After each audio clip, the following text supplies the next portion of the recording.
Alex, you know I idolize Rob Zombie as both a fashion icon and person I wish to be when I grow up, right? Yes, I've heard of Mr. Zombie. Go on. Have we ever covered how me and Mr. Zombie occasionally have, as much as I try and crib his style with some frequency, life just kind of occasionally overlaps my life with his life in unexpected ways? Mm-hmm. And we have maybe the most surprising of overlaps with one Rob Zombie, or Robert Zombie as he's known legally, I believe. Yes, Mr. Robert J. Zombie. Go on. Yeah, Mr. Robert J. Zombie. If I told you that Rob Zombie owned dogs, would you be surprised? No, actually. He seems like the kind of a dog person. If I told you he had dogs named Godzilla and Dracula, would you be surprised? No. If I told you they were pugs... That, I feel, would be a little bit off base. I pictured he'd be a wolf dog hybrid owner. Yeah, I did. I'm not gonna lie, I did too. But one Robert J. Zombie fucking owns two pugs named Dracula and Godzilla and dresses them in tiny skull sweaters. That's fucking great. That's such a Rob Zombie thing, though. It does work out. Yeah. It really is. I love it. They're the black pugs, so they're a little more on brand, but at the same time, like, me and my wife looked at each other today and we were like, Rob Zombie's got more dogs than us. This cannot stand. Are you getting another pug? Eventually, probably. Oh, okay. We will not lose this one to Rob Zombie. Well, I mean, if you have to keep up with anybody in society, it's got to be Robert J. Zombie. Some people have the Kardashians. Me and Jen have Rob Zombie. Yeah. What would be a Kardashian-esque show for Robert J. Zombie? I'm calling him Robert J. Zombie from now on. He's a new SWS character, Robert J. Zombie. Yes. It's just Rob Zombie on his off days where it's like, yeah, I'm not Dracula today. It's like, okay, cool, what do you want to do? I'm going to hang by the pool with my dogs. Your wolf dogs? No, my motherfucking pugs. Right, this is Godzilla and Dracula. They just scurry along the yard. Big old happy faces going.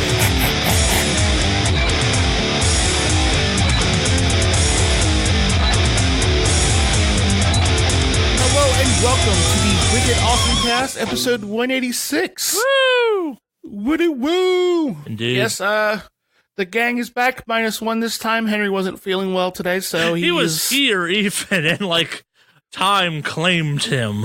Yeah, no, it was definitely like a it was like, we didn't know, because he had sounded okay, and then it was like, you know what, I'm not feeling well, and we're like, health first, so he is off rejuvenating in a white blood cell pool, like in the movie Wanted, so he can feel better. Is that what that is? Yeah, that's what the pool's supposed to be. It helps regenerate white blood cells, which helps healing. That's not how that works at all, but okay. I know, it's actually a movie oversight, but that's the explanation they used for the movie. I thought it was just fancy magical clay, but that's far dumber than what I thought.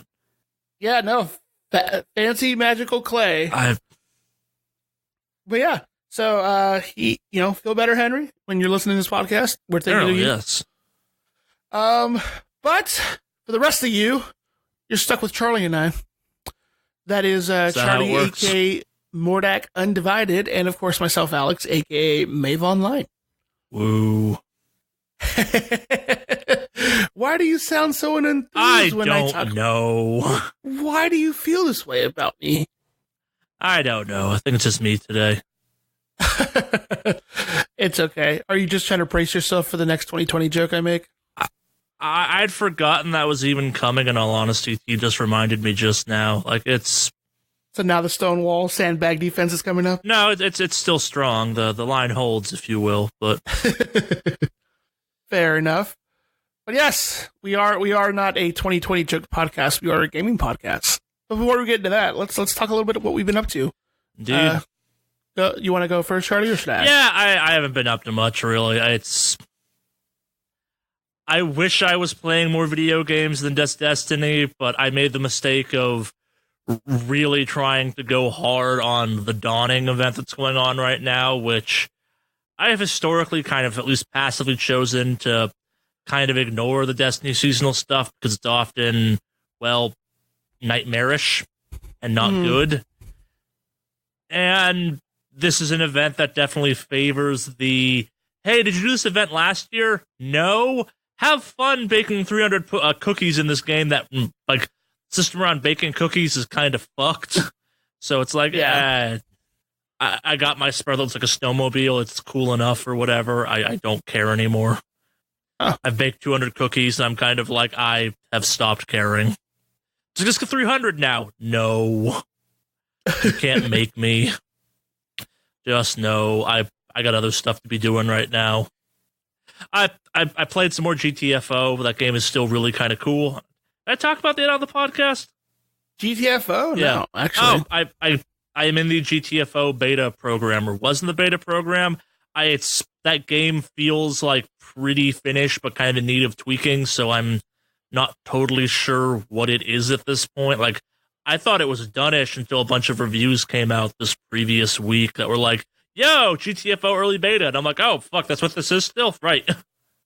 That game is cool. That game could really be something for some people. I'm not sure I have the time to dedicate to that game, but I think that game is really cool in concept. Like, if you have a squad of people you play games with, like, almost every night, or, like, have a game night with or something, that's definitely a game you should be checking out, potentially. Because I'm not sure you play that game without talking to people.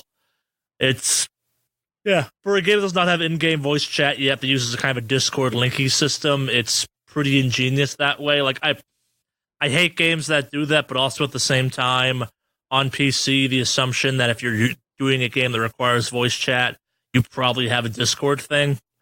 I don't totally hate either. Like, yeah. It's got some weird integration with that. Like, it's fine. It's a cool game. How do I explain this one even? So, it is Left 4 Dead if Left 4 Dead was kind of a dungeon crawler. Because, like, the way the game works is you're working through various rooms and taking out these zombie enemies that I'm blanking on the name of right now, and they will fuck your day up and there's stuff. I will wait for the full release of that game to talk about it more. I think so far I'm enjoying it. I got back into Escape from Tarkov because it's probably the biggest fucking thing all of a sudden. Yeah, I've been seeing that pop up all over the place. I felt like I wanted to try to jump in there. Yes, I have a hard time recommending Escape from Tarkov, as we will talk about later on in the news, because the devs for that game are dumb. Yeah, I heard about that. And it's like, we'll talk about fucking now, I guess. Despite making a really cool game, they are I think they're Russian, or like one of the kind of Eastern Bloc countries is the main developer behind that game. And I'm not sure if it's occasionally just cultural differences or translation errors or something, but they will say some real fucking stuff occasionally. The latest of which is, it would be almost impossible for us to put female models in this game, and I'm like, maybe, but also I doubt that. I don't know. Your game is pretty cool, I guess, but like, man, you keep saying dumb shit. How familiar are you with Escape from Tarkov? Not super. It's PUBG if your gear was, like, it's got loot shooter aspects added to a PUBG, meaning a successful version of that game is extracting and not killing anyone. Like, it's just about runs at that point. Like, you have, like, your loadout comes in with you. Okay. Yeah. Interesting. You gotta defend that loot. And if you get killed, all your loot goes away. Like, it's... Okay. Yeah. And people can loot it off your body, and that's theirs. It's a neat system. That does sound actually pretty neat. It's been around for a bit, too. Yeah, it's one of those ones where I think it was at a trailer a bunch of years ago at E3 that was, like, this, like, tense 5-minute thing of, like, 5 people clearing a building really slowly, and people were like, what the fuck is this game? And then that game came out and was like, yeah, we're another battle royale. And people like, we have PUBG. And it was like, okay, cool. But that game kind of is that vibe. Like, it can be a really cool game. Like, if you're playing with friends and you're squatted up and you're doing the tense thing of clearing a building and stuff, it's a really cool game. Oh, okay. Yeah, it's Counter-Strike, the MMO, kind of. Counter-Strike, the MMO. That's what it feels like, because there's the loot system. Like, it's like you can, in theory, ghost an entire match and not kill or fight anything. You're not having fun, maybe, but like it's very tactical. Yeah, the military nerds probably like that game a lot. My next thing I've been up to is not so much a thing I've been up to, more of a public service announcement that goes along with if you're like me and play tabletop games and find yourself in a situation where you want to take the paint off of a plastic model and know that if you dip that thing in acetone, you will melt the plastic model.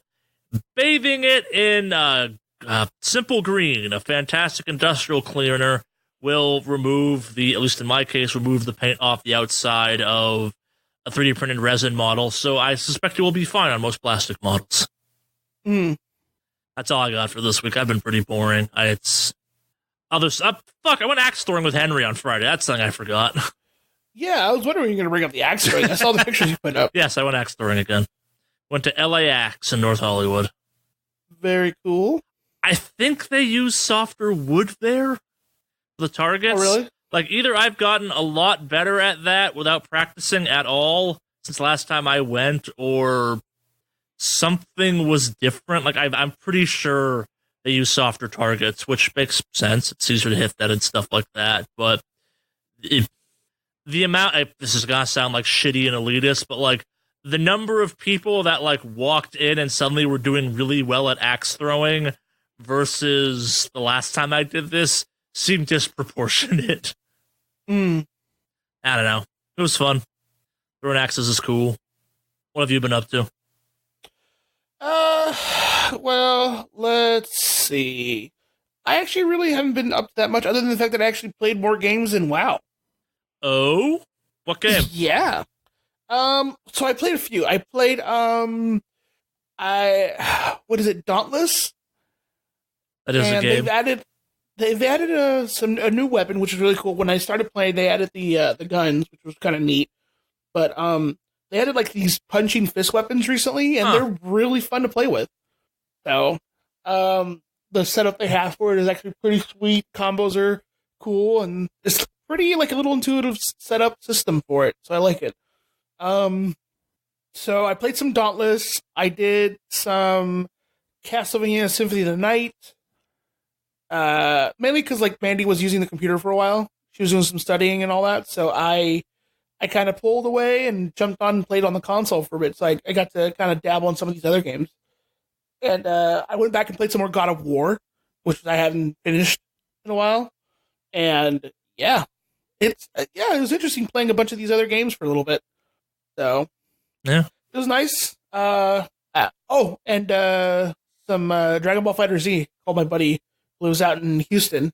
We played a couple rounds, so that was fun too. It was nice to see, like, I hadn't played it since a couple of characters have come out, so seeing like base Vegeta, base Goku, DBS Broly, all that stuff, like, yeah, it was fun. So, are you a Broly main now? I use Broly just because it's stupid and hunky and yeah. So the point of Broly, you mean? What if we took a Dragon Ball Z character and just removed any pretension they weren't just a big rip dude? Yeah. They'd become a fan favorite, and they did.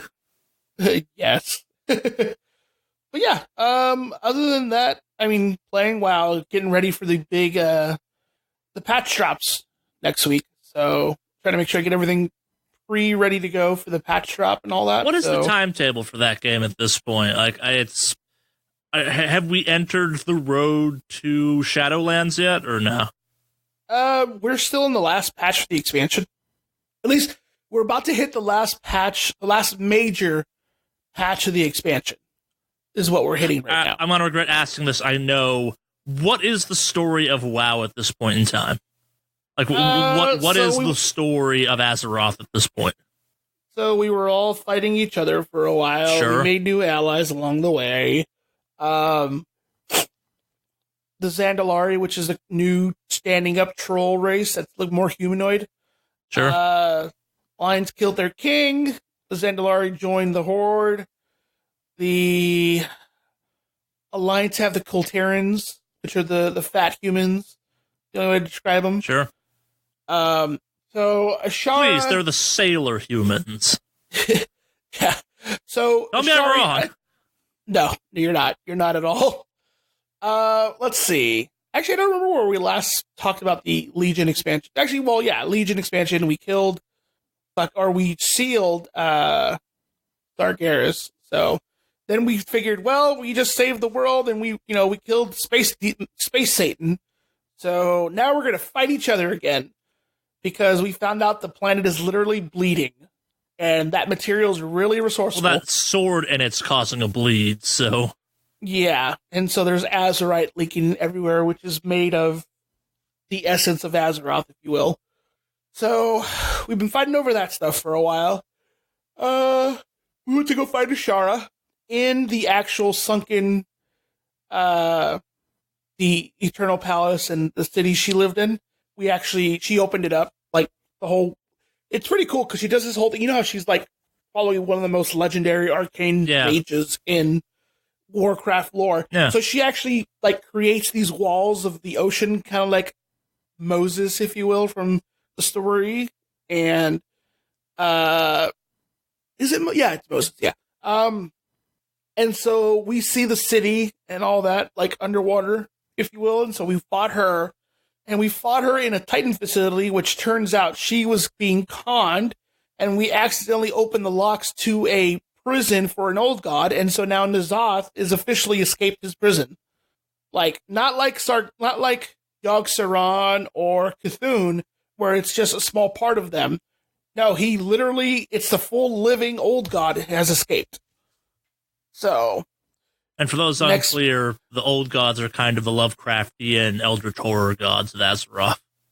Yeah.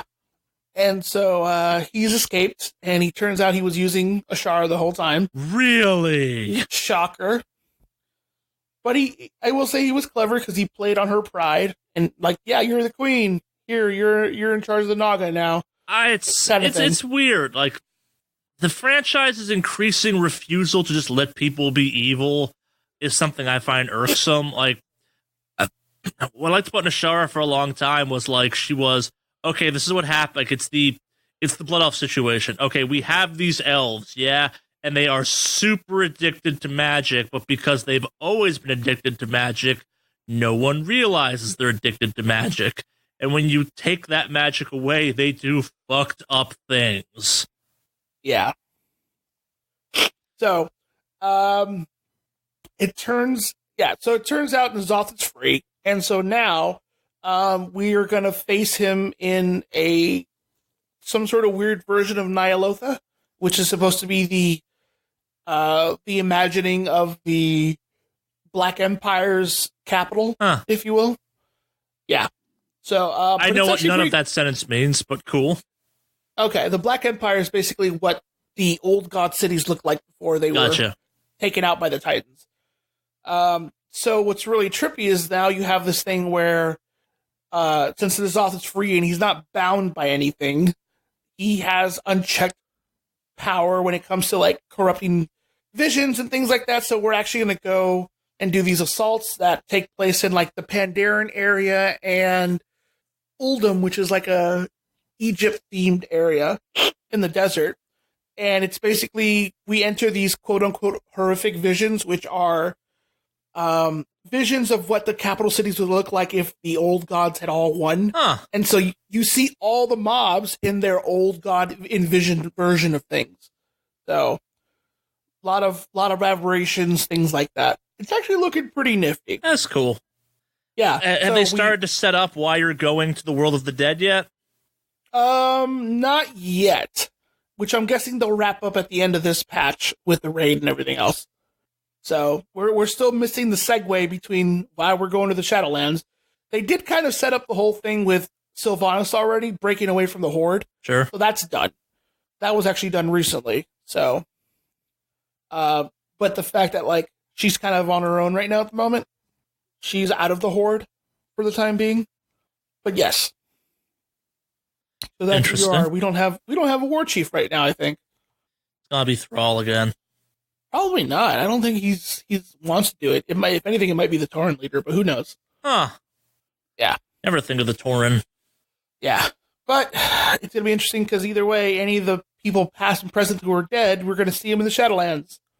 So that's how they're talking about bringing back Varian for an expansion, even though Varian died fighting the Legion. So, but yeah, no, the Nyalotha patch coming out soon is actually looking pretty neat. They're fixing a lot of systems as far as Azerite goes. The Essence system is still hot garbage, and they could fix all of it by making the Essence's account unlockable, but nope, they're fucking holding on to that. So that part sucks ass. But yeah, overall, it looks like they're slowly starting to kind of bend away from, or they're trying to move away from that whole current system and kind of move on to a newer system. Like for now, you know what Warforging and Titan Forging is? No, I'm not getting out front at this point. I've kind of tapped out at this point. Gotcha. So Warforging and Titan Forging is kind of what happens if you get your item that drops and it just so happens that that particular item rolled a special stat or rolled a socket or rolled a higher item level kind of thing, which is a system that's really hot garbage because it makes like best in slot list completely obsolete. Gotcha. So, so they're replacing it now with something called corrupted gear, and N'Zoth is basically corrupted gear drops in the new content, and so your gear has a chance of having a corrupted stat where, like, for example, all stats that you have, or like all sources of crit rating are increased by X percentage, and it can go up from like 4, 8, and 12% additional crit from what you have, kind of thing. Like, instead of just number, but an actual percentage amount increase on top of what you already have, which is neat. But the thing is, gear that has corrupted effects suffers from corruption, and so if you wear too much corrupted gear, your character changes its look, and you also have things that happen to you as you're wearing it. So you have a chance to proc a tentacle that'll slow you down. So if you're raiding and you've got this tentacle that slows you down while you move, could cause you to die. Or if you have above like 50 corruption, there is a N'Zoth's eye that spawns, and what it does is it does damage to you while you stand in its radius, kind of thing. And this is just for wearing the gear. This is on top of all the other mechanics and shit you have to worry about. So, things like that. Oh, there's also one that, like, if you get above, I think, like 80 corruption or something, or 70 or 80 corruption. Yeah. You have a void version of yourself spawn, and it walks towards you slowly, and if it touches you, it explodes and does a bunch of damage to you. So, but don't worry, because they added a legendary cloak that slowly reduces the effect of corruption on your gear while still letting you keep the corruption effects. Okay. Maybe this is the Destiny part of me talking, and it is what it is kind of thing, but it feels like if I was WoW, I'd be looking at ways to move away from the Horde versus Alliance if I was them, kind of thing. Like, it's really played out in a weird way. The ongoing cycle of we keep having new fucking war chiefs. I get, but it's I don't know. Maybe it's more interesting from the inside. From the outside looking in, it's like just bring back Thrall or whatever. Like, it's like, oh, we made Sylvanas the war chief. That's a choice that no one would have been down for.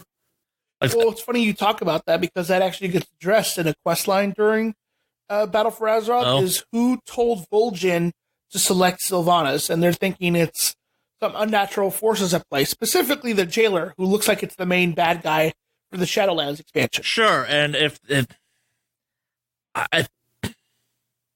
as someone who, like, and I'm not alone in this, I'm not going to act like this is my perspective or anything, as someone who thinks of World of Warcraft as just Warcraft 4 in the context of lore and stuff like that, and thinks that lore for that franchise gets worse and worse every time you try building off stuff that wasn't set up in the Warcraft 3 in the Warcraft 3 verse, if you will. Yeah, like, no one who played World Warcraft 3 is sitting there going like, you should ever put Sylvanas in any form of power. Like, it's a great way to get everyone killed kind of thing. Like, her arc in Warcraft 3 is this dark power grab that's like, these are the actions of an unhinged individual. This is also how you justify having, like, two different undead campaigns, essentially. But, yeah, no, this is a character you never, like, you wouldn't trust this character with a puppy, let alone an army kind of thing. Yeah. What the fuck was I going with this? I don't know. Like, it's one of those ones where, sorry, yeah, where I was going. Like, it's like, what if you move into the angle of it's not Horde versus Alliance, so you finally end the kind of whole thing of like, are we rolling Horde, are we rolling Alliance, and you go to kind of like corrupted versus not corrupted. Like, that's a far more definable line. Like, if you set up it being a conflict between, like, not necessarily good versus evil, but between people that are like, yo, we're willing to embrace this new power, not necessarily knowing what that new power gets us, versus we're afraid of this new power because it seems to be kind of dangerous. I think that makes for a more interesting game at this point, unless you kind of finally have friend bases that are divided by faction, at least maybe play together again. Like Destiny right now has the backstory of the Vanguard versus the Dredgen, essentially, which is exemplified in this weird way in the Season of the Drifter, or Season of the Joker, Gambler, where you had the Vanguard investigation versus working for the Drifter kind of thing. And the whole idea of the Drifter, it's why he's my favorite character in the game, kind of sets up this idea that when we talk about the Destiny whole light system, it's in kind of absolutes of black and white. And there are characters in kind of Destiny lore that have softened as time has gone on, or have realized that their kind of black and white attitude for certain things wasn't serving anyone, and that, like, calling something the darkness is a hell of a lore tool kind of thing, but it's a lazy lore tool. And, like, maybe the darkness isn't actually as dangerous as we keep getting told the darkness is, and there are ways to safely use it. Like, it's dangerous, sure, but, like, if you're not a fucking idiot, you can use it effectively.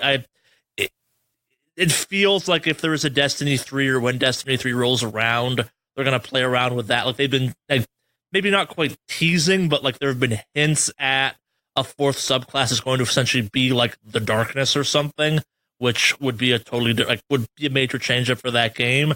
But you've always kind of had the factions in the game. If you've had Dead Orbit that's sitting there going, we need to go colonize space. It's time to ditch Earth and, like, go and start over kind of thing. And, well, that attitude's kind of slightly gone because the three factions are gone. You have the character of the Drifter that's like, yeah, no, I got brought back and then fucking hightailed it out of the Sol system and only recently came back. And there's a whole fucking universe out there you could be exploring right now, but you're not because you have to save Earth. And make no mistake, it's fucked up out there and brutal and terrifying and all types of messed up. But there is more to this whole story than just what you're seeing here on Earth. Yeah, you have a whole quest where, like, it basically kind of boils down to the Drifter saying, if I were you, I would trade in my little jump ship and buy a long-distance space hauler and get the fuck off Earth.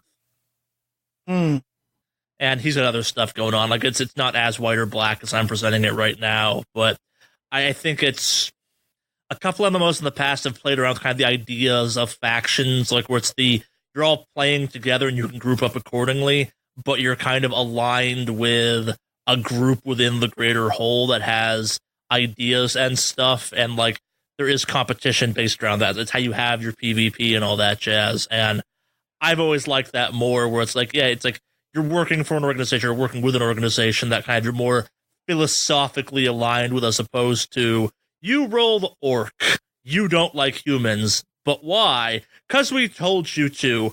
Aren't there a bunch of orcs that get along with humans? Yeah, but you're not playing as one of those.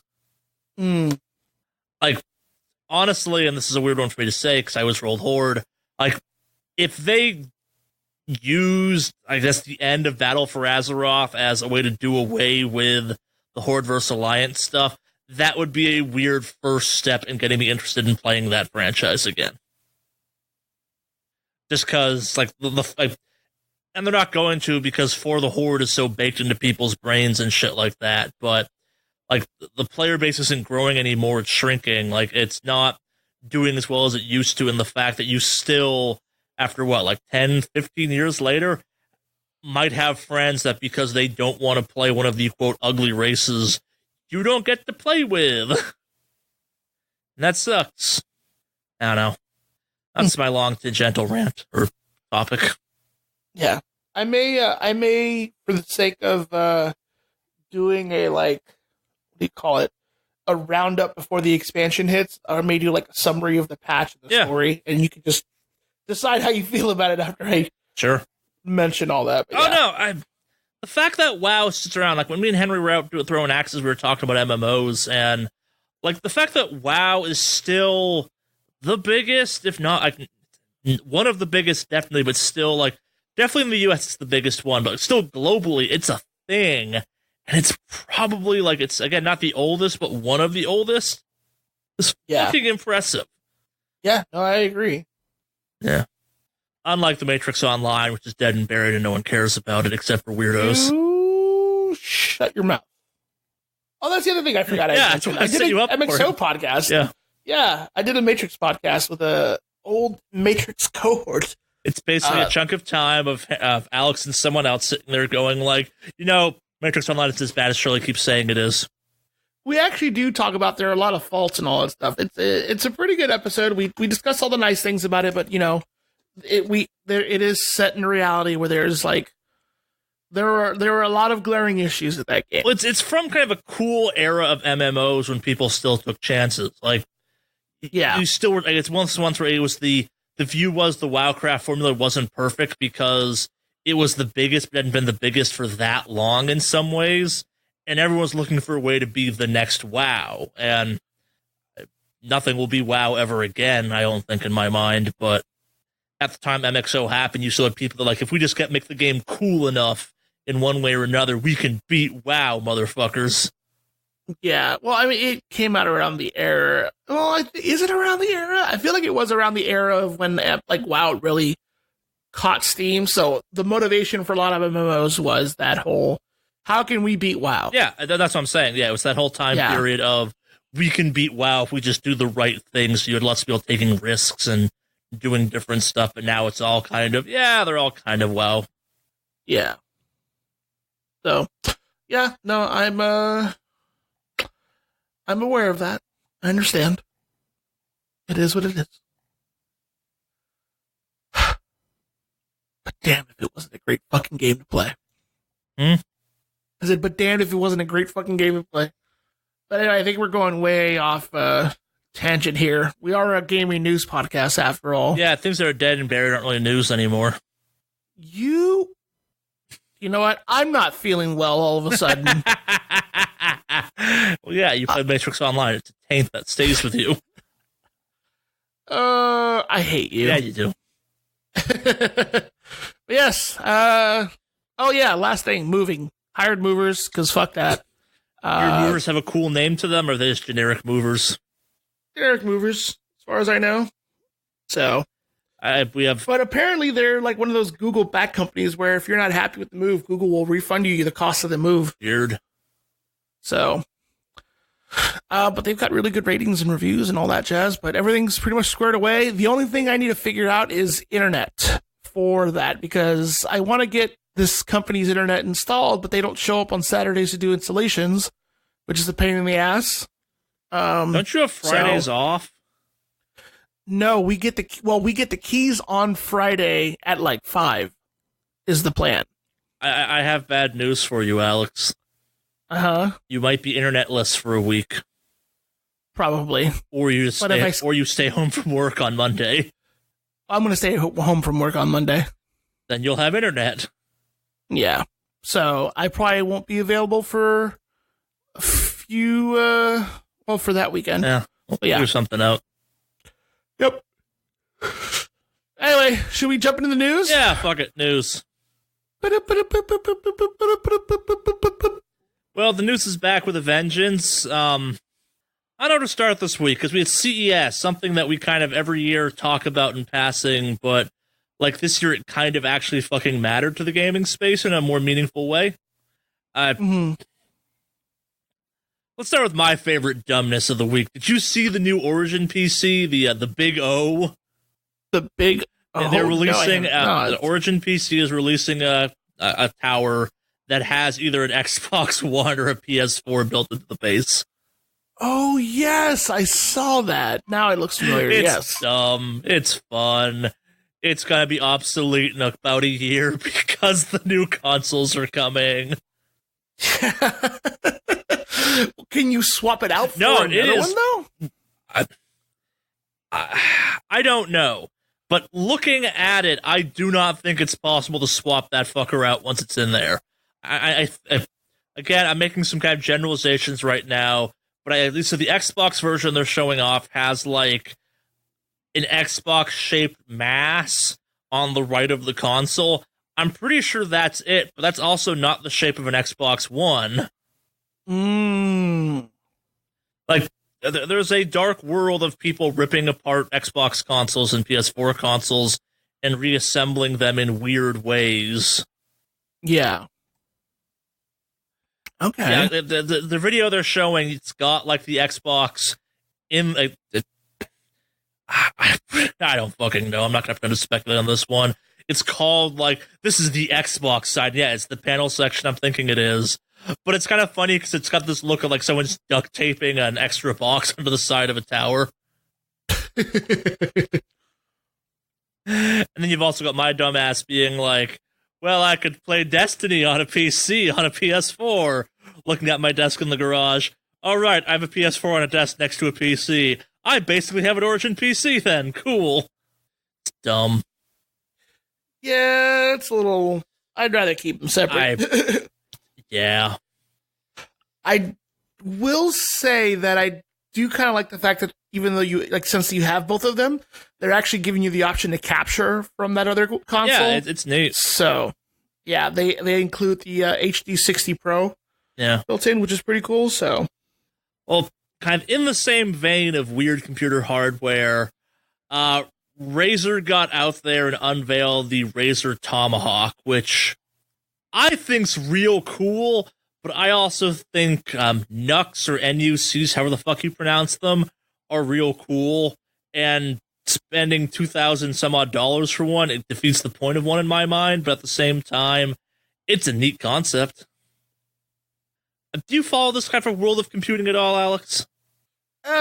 This kind of computing? The mini computers. I've got a distaste for mini computers, but yeah. Yeah, for those that kind of recruit the fuck I'm talking about, a while back, Intel started something called the NUC line, or the NUC line, which I think stands for, like, Next Unit of Computing or something, and I was taught growing up they're called lunchbox computers, but that's obviously not the actual name for them.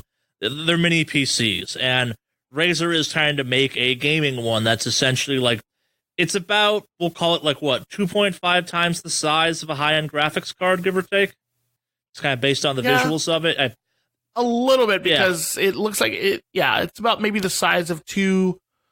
Yeah, no, that's actually pretty accurate. Yeah, we'll go with that one. Basically, they're slimming down kind of all the parts of it. Like, in some ways, the biggest parts of a computer often are the motherboard and like your CPU fan or something like that. So there are ways of making those aspects small and compact and nice and easy to deal with. So you wind up with a case that's kind of the size of, we'll call it an exit sign, kind of not depth, but like length and width. So you can put it anywhere. The NUCs have existed for a long time as like mini media centers, or if you wanted to have like a small computer hooked up to your TV, like $200, you can get one pretty easily. That's fine. Typically, they're not like, the difference is this one's powerful. The NUCs aren't great. They're kind of a hobbyist, or in my case, I want something the size of a dictionary I can put on a table next to a TV and have it run like my apps for me. That's about using TV apps. But this one's neat. It's it brings down the price of an upgradable gaming PC into a realm I think more people are comfortable with it, and it looks like a speaker almost just because of the two fans for the graphics card, but it has a 280 Ti in it, or it can have a 280 Ti in it. Mm-hmm. And it can be upgraded still. Like, you can swap a big chunk of the parts. Like, you can swap RAM. You can't swap your motherboard and you can't swap your processors. That's kind of the nucky part of it, if you will. The mini PC part, it's a lot of very compact parts. But arguably, if you're looking just to game on this thing, that might be all you need. Yeah, or like a stream box. Yeah. Would be another good kind of setup for it. But this is kind of the next generation of a stream box. Like, fuck. This thing comes with a handle built onto it. Like, if you're looking for a aggressively portable miniature PC, this is probably the most powerful option you'll get out there. Yeah, like a little LAN box, if you will. Yeah, see, I would, if it has a handle and all that stuff, you can take it with you. I would consider it a LAN box more than anything else. Because I know there was like a wave of PCs people would build that were just LAN boxes they would take to LAN parties because they don't want to take their OG rigs. That's where I got into the mini PC world, where it's like, okay, what is like? Does it need to have a hard drive? No, it needs a tiny hard drive, or you can run off an external hard drive or something. Cool. Yeah. That's why I call them lunchbox PCs, because my friends used to build them into like large lunchboxes. Hence the dumb name. Yeah, but I mean, I've always never really considered getting a LAN box anymore. They're neat, don't get me wrong, but I don't LAN party anywhere as much as before. As someone who very frequently hooks my laptop up to my TV to watch stuff, I'm always looking at, maybe not this specifically, but like the Intel NUCs as just like a, hey, for $100, I don't have to keep unplugging my laptop kind of thing. Mm. Yeah, I love the idea of these always. Like, it goes back to my dumb, like, I currently have a drawer full of Xbox consoles because I cleaned up my garage a bunch and I had to put them somewhere. Like, I love the idea of, like, hang on, let me go get my gaming PC off the shelf and just, like, grabbing it by the handle and pulling it out from, like, a slot. Like, it's got a very kind of weird futurist vibe to it that I've always thought is fun, but not necessarily practical. Like, I love dumb bullshit like that, where it's like, oh, I'm not using my gaming PC, back on the shelf in your special spot. But that's not how the world works. And yeah, I think the price of this is like $2,000 something. It's a little steep in my book for what you're getting out of it, but at the same time, if you're looking to get into gaming PC stuff and you're not looking to like spend a shit ton of time looking into how to custom build them, but still want that upgradability over time, this ain't a bad path. I'm not sure I feel about Razer being the ones doing it, because they tried to get like bank status this previous week, but that's a separate topic. Mm. Yeah. Last but not least, on our our CES roundup, Alienware is totally not making a Switch. Yeah, no, totally not. For those that are looking at the exact webpage I'm looking at right now, they showed off something called the Concept UFO, a portable gaming PC with a detachable controller. It is essentially like the middle of a Switch with two joysticks on the side, and it's got Joy-Cons that aren't Joy-Cons. It's got a Switch that's not a Switch. It is a gaming PC, so it's more powerful and all that. Just, it looks fucking massive if anyone holds it either, but that's a separate topic. Yeah, I was hearing that it might be like an evolution of the Razer Edge Pro. It does look like that. That would make a lot of sense. So, could be that that's what it is, but man, does it look like a fucking Switch. Yeah. I think it's intentional. I think the fact that you can detach it from the sides, it looks like you can detach the controllers and then put them together with like another, make them one controller is real fucking... Well, the Switch can kind of do that too. Well, yeah, you take off the two side, what do they call those fucking things? The Joy-Cons, and connect them together to make one controller. You have to have that center thing. I think these just attach without any centerpiece. Which no, there's a centerpiece in the picture that looks like the same thing. Yep. So. Yep. But all these are just copies of the fucking Game Gear from back in the day. Sure. I'll go with that. You could beat a baby to death with this really easy by accident. Yeah, you're absolutely correct. This is a new Game Gear. Yeah. That's a shout out for Henry there. For Sega. Throwing in Sega. Yep. I guess while we're doing Henry shout outs, Games Done Quick happened this previous week, and I didn't watch a ton of it, but I did go back and watch, I think, a fantastic moment from it. So someone faked a blue screen of death mid Bioshock speedrun. What? Yeah. I did not know that. They were doing a Bioshock speedrun, and then, like, midway through, after, I guess, the glitch you used to get past the Andrew Ryan thing, which can shave down your number by, like, 8 minutes or something ridiculous, he pretended to have his computer crash and then, like, put on a whole show of it, like, freaking out and stuff, and, like, didn't tell anyone this shit was happening, so everyone was like, what the fuck? And then, like, loaded into a Skyrim screen and then, like, went back to a speed run. But, like, I respect that level of trolling. That's fucking great. Yeah. Literally in my show notes, this one's for Henry. I assumed he actually would know more about this, but sadly he's not here. It goes back in, like, the auto load or auto save thing from Skyrim. A screen that anyone who's played Skyrim is oddly familiar with. That's a great fucking prank, though. Yep. The entire thing takes all of, like, a couple seconds to it. I know when I say it sounds like it's a much more drawn out thing. It's not like it. It's a great troll moment. That's fucking great. It only takes a few seconds, so it's actually pretty. Yeah. Okay, that's fucking cool. Yeah. I like that. I'm not saying I want this promised at more Games Done Quick, but like if this was more of a thing, I would definitely watch more of Games Done Quick. Also, Games Done Quick raised almost like it was like $2.5 million for this event for their things. So for Doctors Without Borders. So yeah, fuck it, awesome. What next? Let's talk about Nintendo. So there was a Nintendo Direct this past week. The Smash community is outraged that it was focused on, well, Pokemon. You know, that recent game Nintendo put out and is supporting. Didn't they also just flat out say this is the last Smash Direct a while ago? That they said they're going to be doing for a long time? I think so, but I don't know anymore.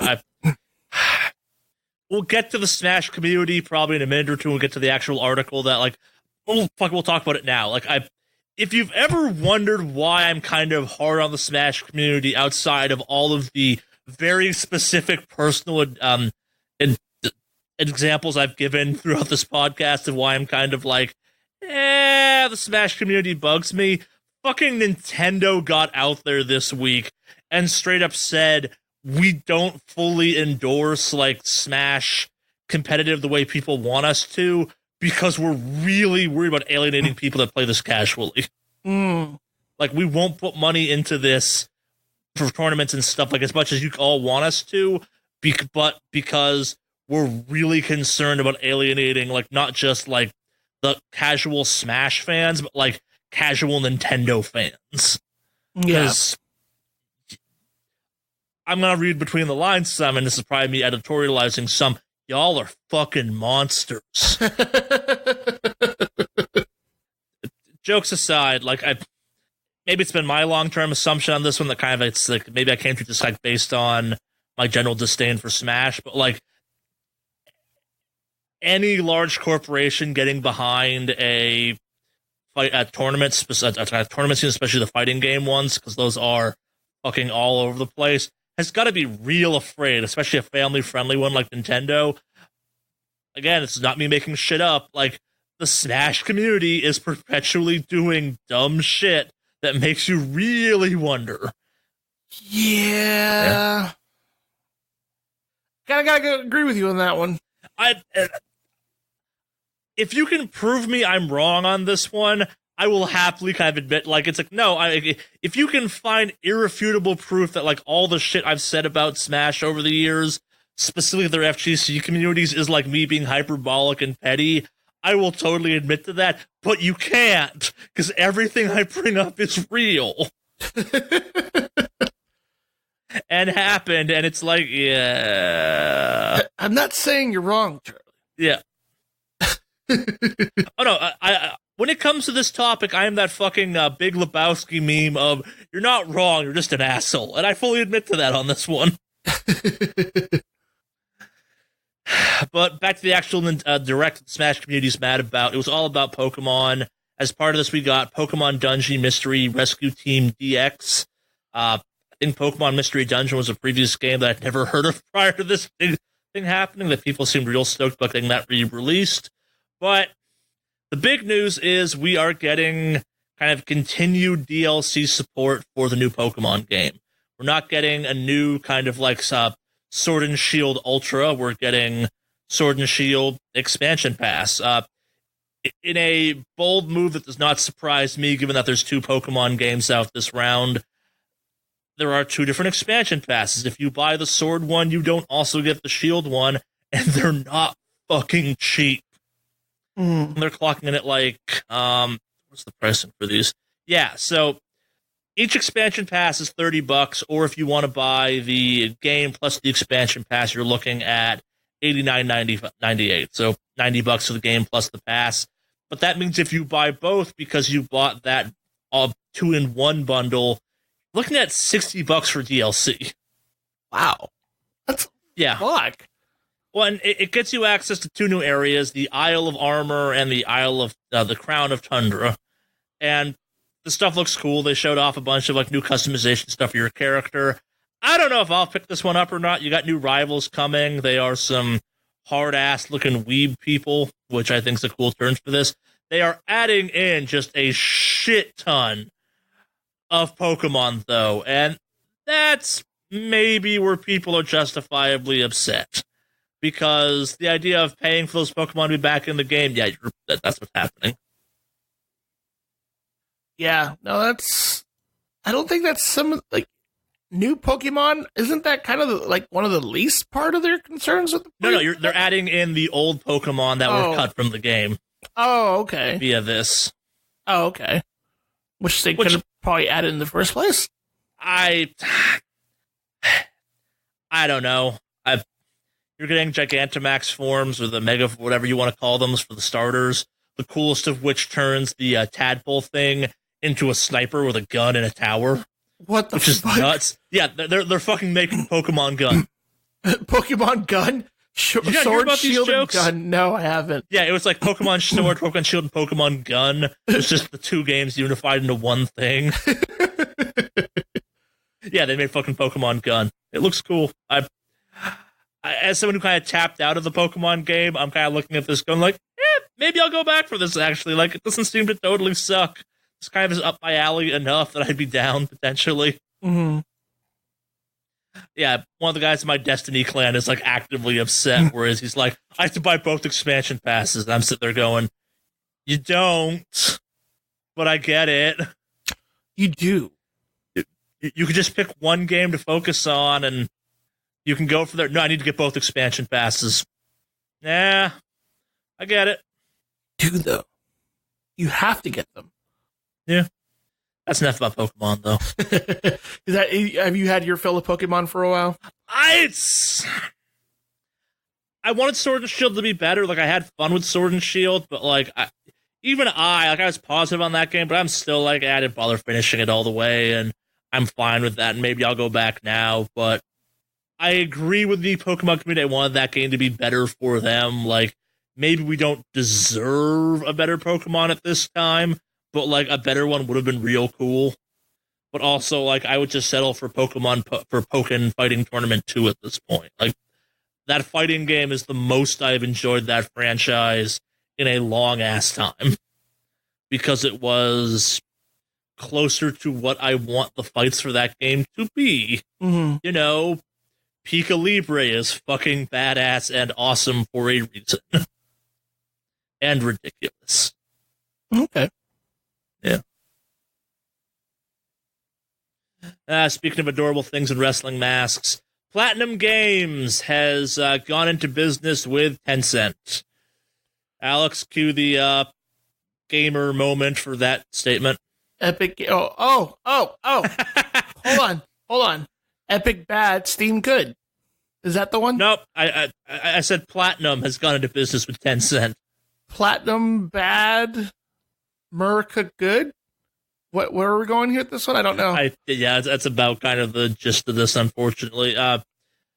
So, as would make sense for a company like Tencent, they have chosen to take money from a large corporation, want to give them money, a la Tencent. Platinum Games, maker of some of my favorite games, and the true gamers, I think, also care the most about Platinum in some ways, unlike y'all fucking casuals out there. You didn't appreciate Bayonetta when you could have, it's all I'm saying. They've received an investment. We'll see if it pans out for them. It's cool that Platinum's getting a little more financial security because they can do, hopefully, the weird Platinum stuff I love them for, so... The weird Platinum stuff I love them for. Bayonetta. It's really cool Nintendo let Bayonetta 2 happen, but also, like, based on Bayonetta, it shouldn't have happened. Like, it kills me to say that. But the fact we're getting a Bayonetta 3 is beyond my wildest dreams at the time of playing the original Bayonetta. It's like, I love this game, but yeah, no, this is not going to do well. Yeah. Yeah, the general concern on this one is that because of the partnership with Platinum, it will influence how Platinum does the interaction with Tencent.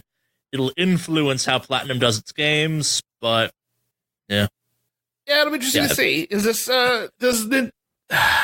Platinum is separate from Nintendo? I know it's its own thing. Okay. I think it's Nintendo owns Bayonetta at this point in a weird twist of things. Like it's been officially stated that the core management will remain the same for Platinum and stuff like that. Okay. Well, that's for the time being. We'll see. Yeah. I hate to say it, but yeah, when there's money involved, yeah, we'll see. Wink. Yeah. Quote, President Kenichi Sato's official stance, official kind of comment, our company's independence will not be changed. Okay, cool. We'll see what happens. Yeah.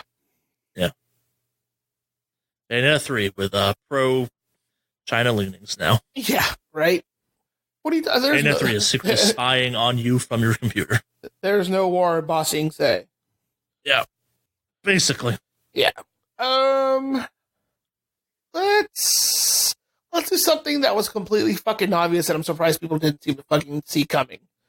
And that is Sony released their PlayStation 5 logo. Yeah, I love the outrage around this one because it's the most what the fuck are you mad about, in my opinion. What were you expecting?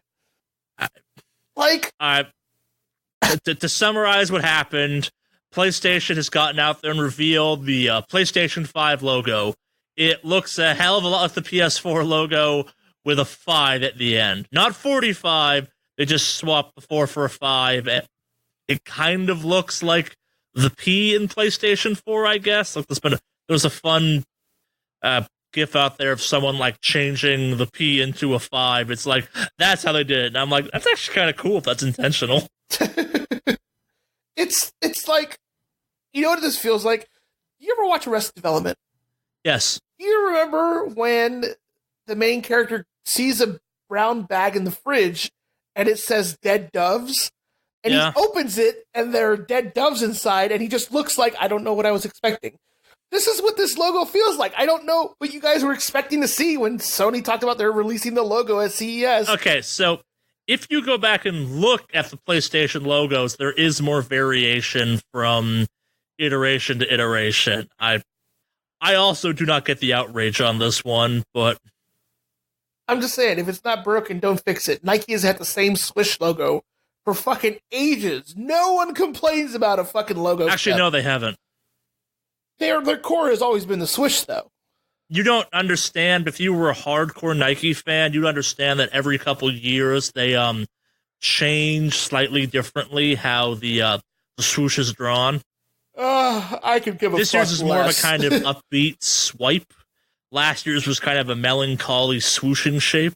Oh, well, when you put it like that, I'm making this up. You understand that, right? Oh, I know. This is fucking stupid that people were like, I don't know what people were expecting, really. Like, yeah, I don't either. Their convention for naming their consoles has literally been PS1, PS2, PS3, PS4, and now PS5. I can understand if they were going like Xbox 360, Xbox X, Xbox. Well, and to make it funnier, it's in the 420. same type font since PS3. Yeah. Come on. I'm sorry this isn't the PlayStation 5. It'll fuck your mom or something. It's just not in Sony's brand to do that kind of thing. If SWS was designing a console, we'd only release ones that were like the Wicked Awesome Station 6 412. It'll be the first one we put out because fuck you, that's why. Yeah. Do you have strong feelings about this one, Alex? You have to express in long-winded rants on the internet. I could give a fuck less about the logo. Are you sure? Because the internet really wants me to think this is a big deal and a thing I should be outraged over. I could give a fuck. I couldn't give less of a fuck now. As you continued, I'm literally at max capacity Of fucks given? of fucks given. Okay. Try again next week. Yeah, I don't know what people were expecting. This was fucking dumb. Yeah. But hey, sometimes the internet does great things. Sometimes we get mad about it. We get mad about a logo for a fucking console. This is what we do. We kind of talked about this a little bit during my week because Escape from Tarkov, but Escape from Tarkov, survival horror-esque sort of game. It's a battle royale style game too. It's fucking Escape from Tarkov is like one of the top 5 games on Twitch all of a sudden. Mm-hmm. And the devs took a chance of sudden uptick in their popularity of their game to just fucking shoot themselves in the foot again. Yeah. It's I saw the one about they can't make female characters. Didn't we talk about that last week? we talked about this week. That happened this week. We talked about it in my news and what happened previously. Oh, okay. I could have sworn it came up last week. But I don't think so. okay. Yeah. Yeah. So apparently adding female characters is difficult? Yeah. Okay. Yeah. I don't I don't know whether it's a thing, but sure. Yeah. The game's still in open beta, which I thought it was out by now, but apparently I'm wrong. Yeah. I don't know. I think that's just fucking dumb, but okay. It's a cool game with some problems. Yeah. I mean, if they didn't want to add them, that's fine. Don't add them. But the reason just seems really fucking dumb. Yes. But then again, I'm not a game developer, so I don't know. Maybe they want to go the extreme angle of Dead or Alive physics, and they don't have the team to capture that level of physics or They've something already like that. spent millions on dick dangling physics, and they can't change that over to breast physics. Pretty much. It doesn't work Charlie. This is a game for men. It doesn't work that way, man. Dick physics and breast physics are totally different. If we can't simulate the murder boner you get from playing our game in-game, we're not interested in you playing this game. Got it. I'm starting a new band. We're calling it Dick Physics. We're going on for. That's going to be the fucking podcast title, isn't it? It's probably going to be the name of the Dick Physics is the name of the podcast title. Yeah! Ah, God damn it. Oh, man. But yeah. Okay, well, it's your game. I guess that just seems dumb, but have fun being the big Have fun being the big battle royale. Really, Charlie? On Twitch right now. I can't fucking talk all of a sudden. Great. Yeah. Where to go from here? Let's talk about Steam for a sec, actually. Oh, Steam good, Epic bad. Yeah. What if we told you maybe Steam's not as good as it used to be? I don't know about that. What is plead your case? All right, so since its launch, essentially, Steam has enjoyed a pretty kind of steady climb every year on the number of kind of Steam releases that happen, like the new games coming out on Steam.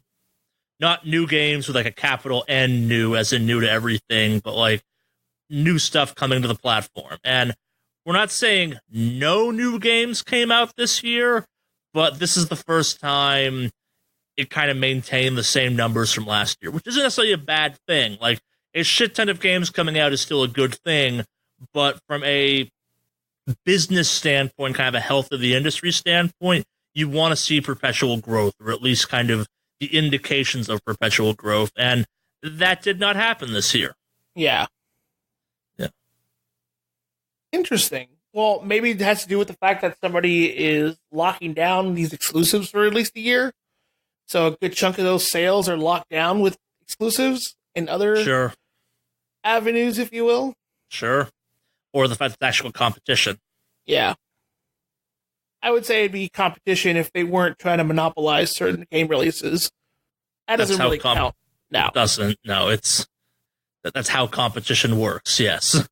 No. Yes. Well, I mean, you could say your numbers steadily increase if you own a monopoly on ISPs.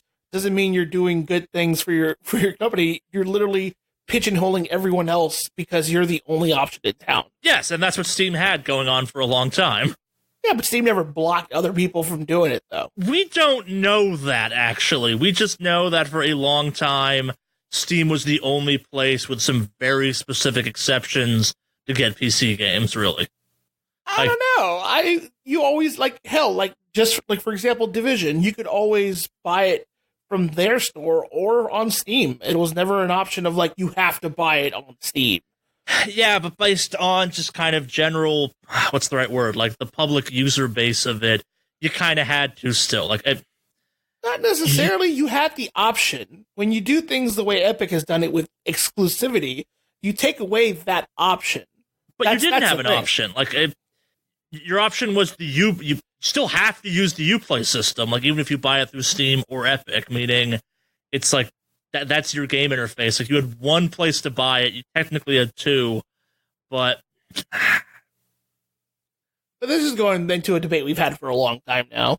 Yes. But yes, it definitely looks like what Epic is doing in terms of locking down that exclusivity is having an effect on the market, especially when you take away these big names. It could be an indication of it. It could also just mean that less new stuff is coming out. Let's throw some numbers around. So let's rewind back to, let's start at 2017, where 6,322 new games came out. This is not a judgment on good or whatever. This is just pure numbers. In 2018, you had 8,195. That's almost a 2,000 game jump. That's pretty good. And then from 2018 to 2019, you had only 8,400, which, again, it's not it's not growing, but that's not a lot. And it's the first time it's done it, which I think more speaks to stuff slowing down industry-wide necessarily than kind of anything on that one.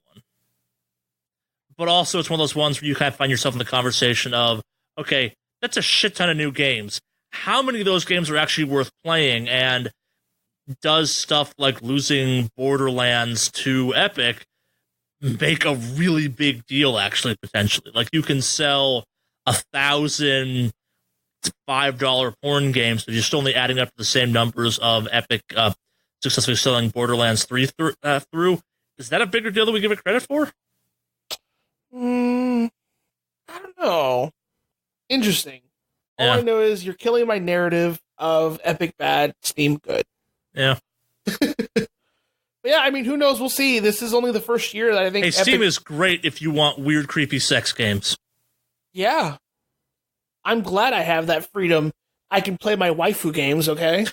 Tell you what, you can have your waifu games. I'll take my somewhat curated storefront that doesn't, every time I go to the recommended section, go, you want to play some underage girl on the cover? No, I don't, game. Are you sure? Because she's a 1,000-year-old goddess, so it's not creepy. No, game!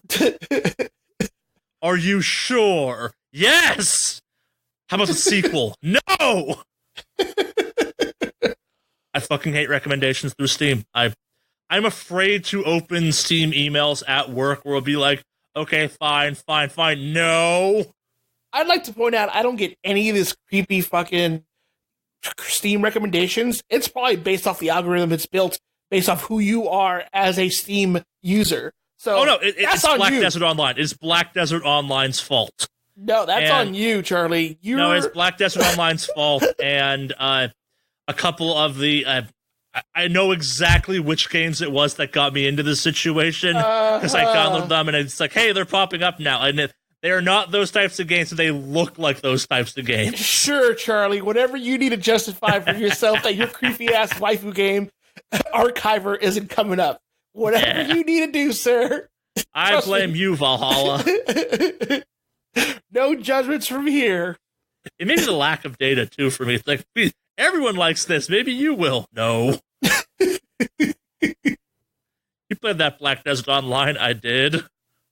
You are correct. I am that demographic in theory. Let's do a quick one.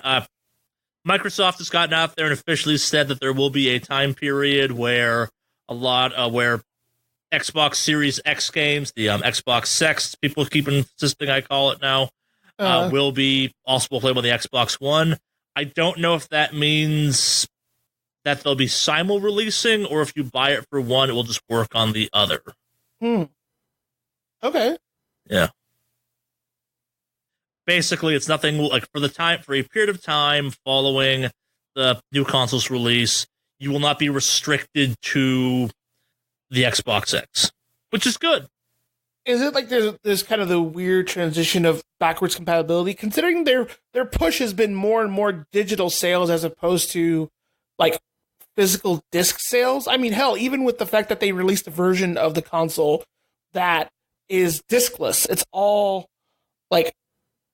digital purchases. I think this is just their way of like making that transition better.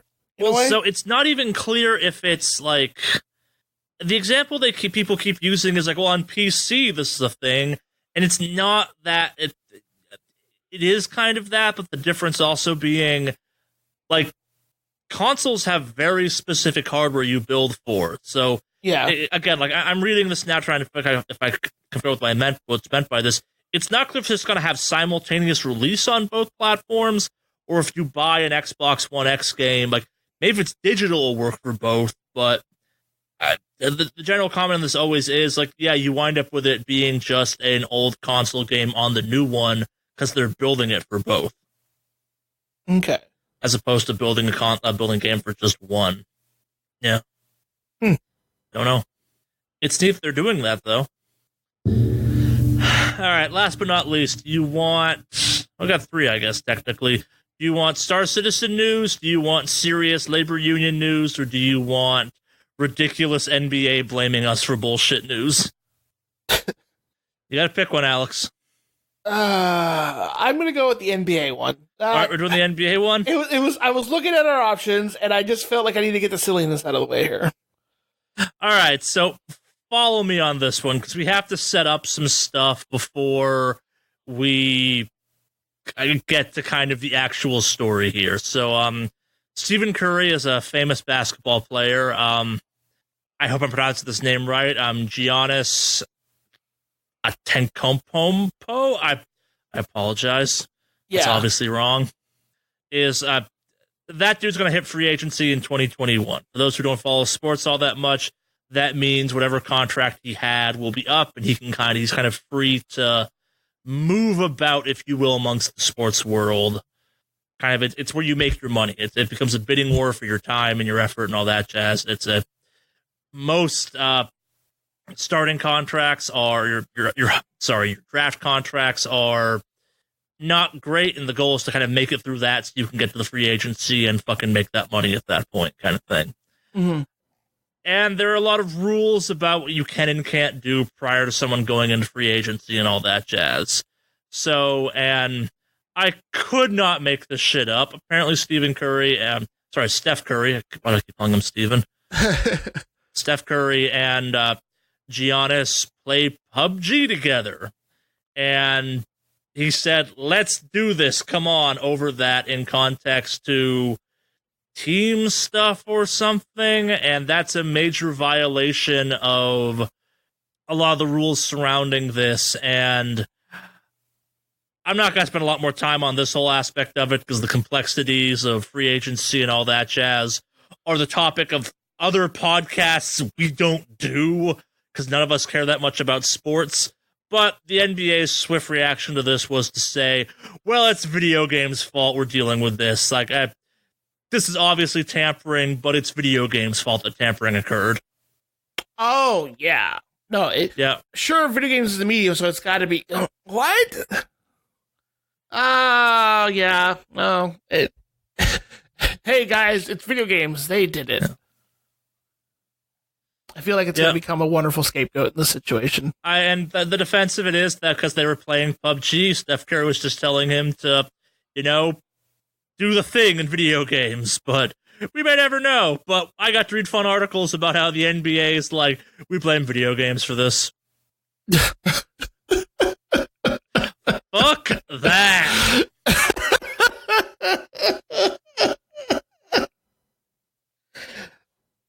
Oh, man. I'm glad video games are bad, Alex. Yeah, let's just pull the trigger on them. Get rid of them. We had a good run. It's now a podcast about the book Sense and Sensibility and no other books. Yeah. We'll reread that book every week until we die. Yeah. All right. Devil made me do it. Let's do our political one, then we'll do our fun, palate-cleansing, ridiculous one at the end. Some backstory we've definitely talked about more on this podcast in the past. The topic of unionization of the game industry has been a topic both in industry and for those of us outside of it, kind of commenting on things. It's definitely an industry that seems to that would benefit greatly from unionization, the same way that the film and TV industry does, where because of the nature of it, you're moving around from company to company. The whole idea of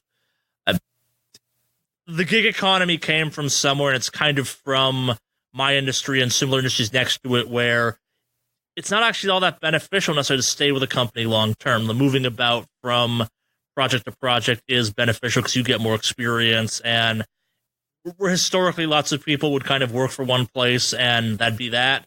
That's not how the world works anymore, and the industries that are kind of more prevalent, increasingly so, aren't about that either. And the game industry is one of those ones where, I don't know if it's like mine, but people will look at you weird if you've only had, like, oh, you only work for one company? Huh. Why? Like, rather the opposite reaction of, like, oh, you moved around a bunch. Why was that? It's the, oh, you've been one place for 10 years. What's wrong with you? A situation that confuses Alex, I know. Yeah. Regardless, labor union CWA, which stands for the Communication Workers of America, has announced a new initiative to unionize the game and tech worlds, which is a great thing. It's just an announcement right now. We'll see if it actually goes through, but I actually look forward to following this on here.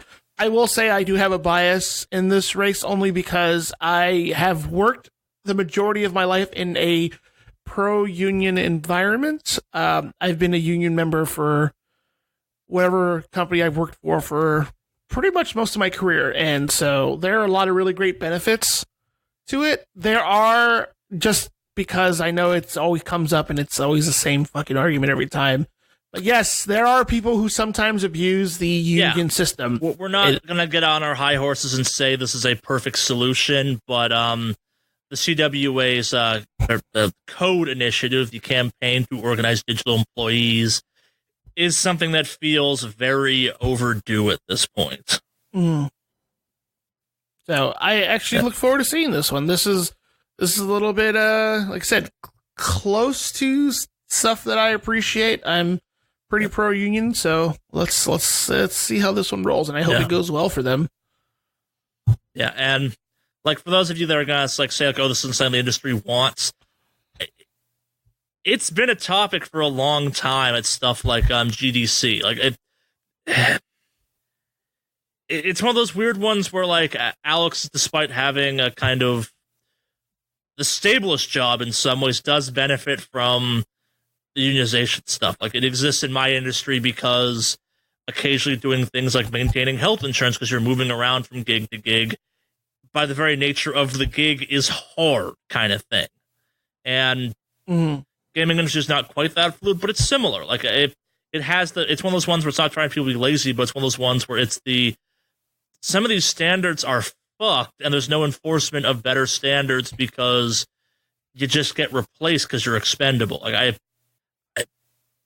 it's a dangerous industry because it's one of those ones that people fresh out of college want to work in, and that's a great thing. Having something people want to do for a living is awesome, but man, does it make people dumb when it comes to what they aren't willing to put up with, where it's like, I'm doing the thing I love, so it's got to be worth it, right? What if you got to have weekends still? Yeah. That'd be cool, but I don't have that. Yeah. Well, it's kind of like a lot of these companies will bank on the fact that they're a popular name to fucking take advantage of people. Yeah. Yes. Blizzard is actually notorious for doing shit like that. So yeah. You work for Blizzard, damn it. I do work for Blizzard, damn it. Yeah. Yeah. Definitely more on this as it unfolds, obviously, but it's officially kicked off. But last but not least, this week we have Cyberpunk. Fucking off my game. Star Citizen news. That game out already? No. Fucking A. We talked about this many podcast episodes ago, but Crytek, makers of the Cry engine and the original engine of Star Citizen, engaged in a lawsuit against Cloud Imperium Games, SIG, and Robert Space Industries, RSI, the people behind Star Citizen, if you will. That breach of contract happened, and Crytek has now moved to temporarily dismiss its own lawsuit against Star Citizen. Why would it do this? Well, right now it looks predatory and shitty, but if Squadron 42, the single-player kind of mode module spin-off of the larger Star Citizen thing comes out and is fucking successful, it makes a lot of sense. If it comes out and it's fucking garbage, Crytek might not want all of that contract they're claiming got violated honored. Yeah. Interesting. Yeah, so to give the history on this one, back in 2017, beef from not just the last decade, but like significantly into the last decade, if you will. Crisis alleged that Cloud Imperium Games had, was infringing on copyright breach of contract, claiming both companies signed an exclusive agreement to develop Star Citizen using CryEngine, and there's been kind of some back and forth on that. The agreement alleged that agreement allegedly also barred them from using CryEngine to produce a standalone non-Star Citizen game, Squadron 42. Basically, Star Citizen's one thing, Squadron 42, despite being built on all the tech of Star Citizen, is its own thing and requires its own license and all that jazz. From the outside, makes sense. Previously, the trial was going to happen on June 16th, 2020, but they've now kind of, Crytek has filed a motion to dismiss voluntarily without prejudice, as it doesn't seem any point in the case moving forward until Squadron 42 is released. Like, it's, hey, if this doesn't fucking matter, it doesn't fucking matter. We don't want to go through the whole process on this one. Yeah. It's kind of a shitty move, given how, like, adamantly angry Crytek was coming out of the gate on this one. So, I'm sure we'll hear more about this, too. This ongoing lawsuit has become as synonymous with Star Citizen as jokes about that game never coming out are. Yeah. Yeah, that game's never coming out, but they're going to cash in on everybody regardless. Something will eventually come out. I know you and I disagree on this one, but there will at some point be a video game called Star Citizen sitting in some version of something. Whether it's good or not, I will not kind of whatever to at this point in time, but yeah, something's going to happen. Okay. Whether it's good or not, who knows? Whether we like it or not, who knows? But, yeah. I don't know. I don't own all these fake starships for nothing, God damn it. Ooh, bad news for you, Charlie. Whatever you say, guy who was on a Matrix Online podcast. Hey, my Matrix Online is your Star Citizen, buddy. No, mine hasn't been canceled yet. Yours happened and got shut the fuck down. Yours hasn't even come out yet. Yet yeah, somehow they're still scraping you guys clean. Good. Oh yeah, it could still be good. It's okay. Hey, Alex, I can play Star Citizen right now. Can you say that about Matrix Online? I can. There's an emulator running. In a legal way? Yes. Because the company SOE doesn't exist anymore. They're Daybreak, and they don't give a shit about that. I'm actually curious. Like, I'm not saying that's wrong, but the legality on that one's kind of a weird one, potentially. Yeah, I'd love to see them come after, like, hundreds of people for that one. Because that's probably I'm the not max saying they people. would, but, like, there's an aspect of it of they could. They probably could. I doubt they'd waste their time. They're not getting any money out of it. So the court ruling is what? They get to kick people in the nuts so they feel better. No money, though? No money, though. It's just some dude going around the country for the company kicking people in the nuts. It's very Jay and Silent Bob-esque. Yeah, that's what I go do every time, I think, on this one. If you have enough time to go through this lawsuit, you have enough time to do petty acts of revenge. But yeah. Yeah. Yeah, I don't have anything else. We did get one very angry email this week. Not angry at us, but angry just kind of in general from the person that sent it. That we're going to save till next week because I think we'll play better next week when everyone's here. So if you wanted to send us more emails, Alex, how would you go about doing that? It's very simple. You would go ahead and go to your email client or whatever, post a message, and you would simply put wickedawesomecast@gmail.com to the to section, and then fill out your message. Henry, what's that email address? Oh, wait, you're not here. wickedawesomecast@gmail.com. Suppose it sounds down the show notes, etc. That does it for this week. Anything you want to say before we sign off?